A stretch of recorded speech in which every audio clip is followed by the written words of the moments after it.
Man, it's cold here in the Northeast, I'll tell you that. Next week or so, we will need to go where it's a little bit warmer, I would say. I don't know. I have great admiration for people who live even further north than I am, and there's a lot of people who do. Like people who live in Buffalo, I'll never understand that. Do you understand that, Rich? Holy mackerel. It's a lovely town, please don't get me wrong, but, 3 feet of snow is 3 feet of snow. In other parts of the country, of course, but hey, what can I tell you? Everybody's out there doing, snow angels and having a grand time. All right, I want to continue on the opening of the program, and then we'll get into some other things here. Talking about some of the people, some of the men who signed your Constitution, who are very poorly known, as a matter of fact. Remember, 7 delegates were appointed to attend the Constitutional Convention. 55 did, and only 39 of them actually signed the final document. That little factoid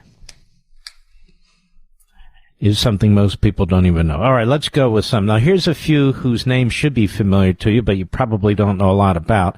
There's some whose names are definitely familiar to you, and I'm skipping over those. I'm trying to get to individuals you may not have ever heard of, who are not celebrated, but some you may have heard of, like Rufus King of Massachusetts. He was one of the youngest delegates.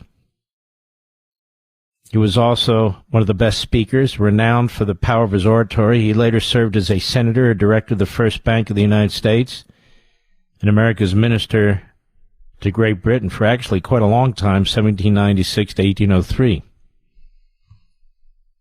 John Langdon, New Hampshire, commanded a militia company at the Battle of Saratoga, a key battle. In 1777, he sat on the Continental Congress. He was elected a senator in 1789 and rejected a nomination to be vice presidential candidate in 1812, believing he was too old, although he lived another 7 years after that. He wasn't even close to being too old, actually.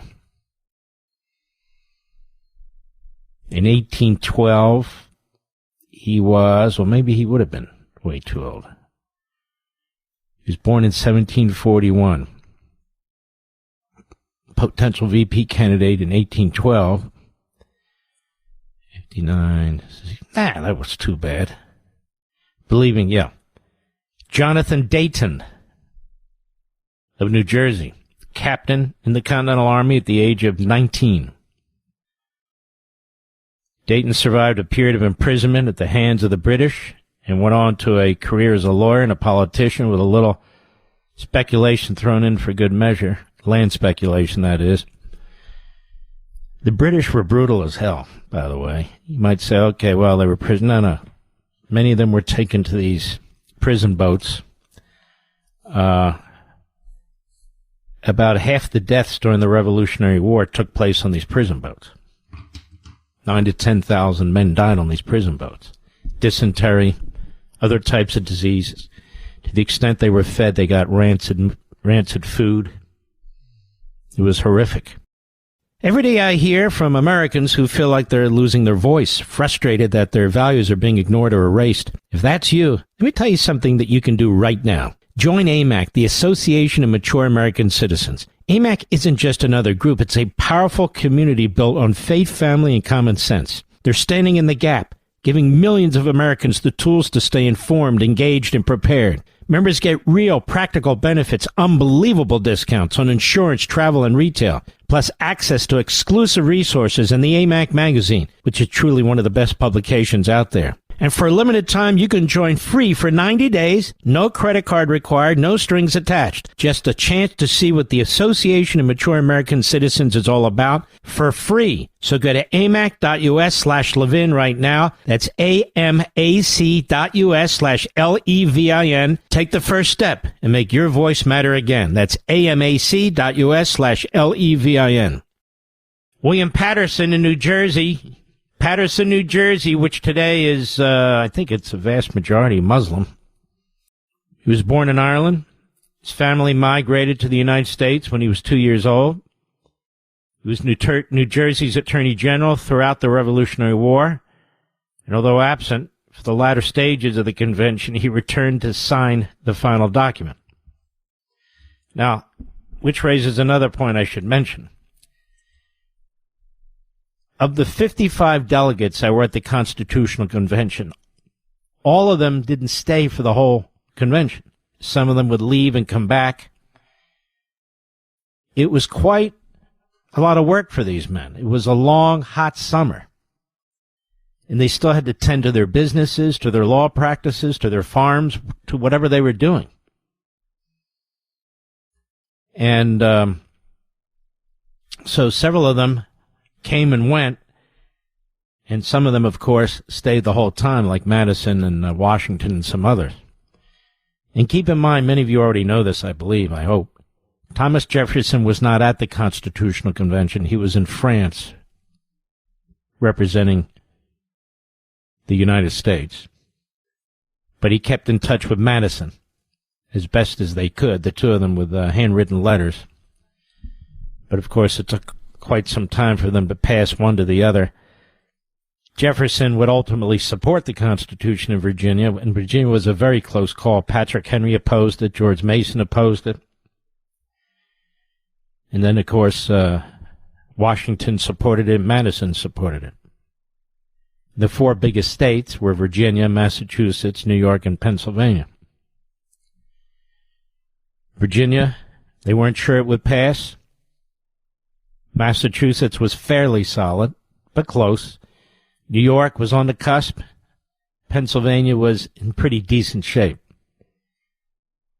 in terms of ratifying the Constitution.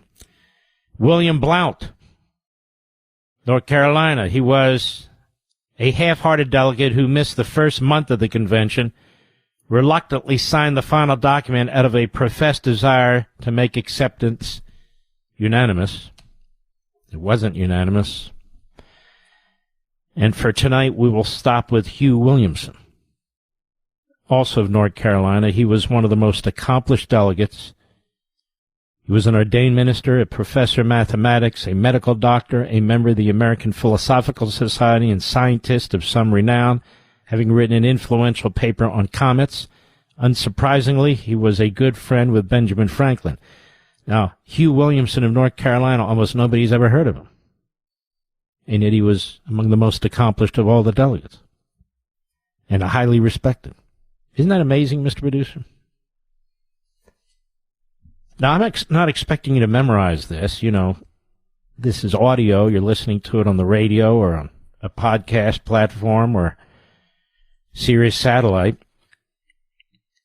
But what I'm trying to do is, trigger a deeper interest in this because our history is fantastic. You have people running around trashing our country and promoting Qatar. You have people running around telling you how awful the founding of America was. I'm countering that. And I want you to get really interested in your own country. And we will be covering a lot more of these men. And we're also going to circle back to the Declaration. But I happen to be interested in that list on the Constitution, and I wanted to share that with you.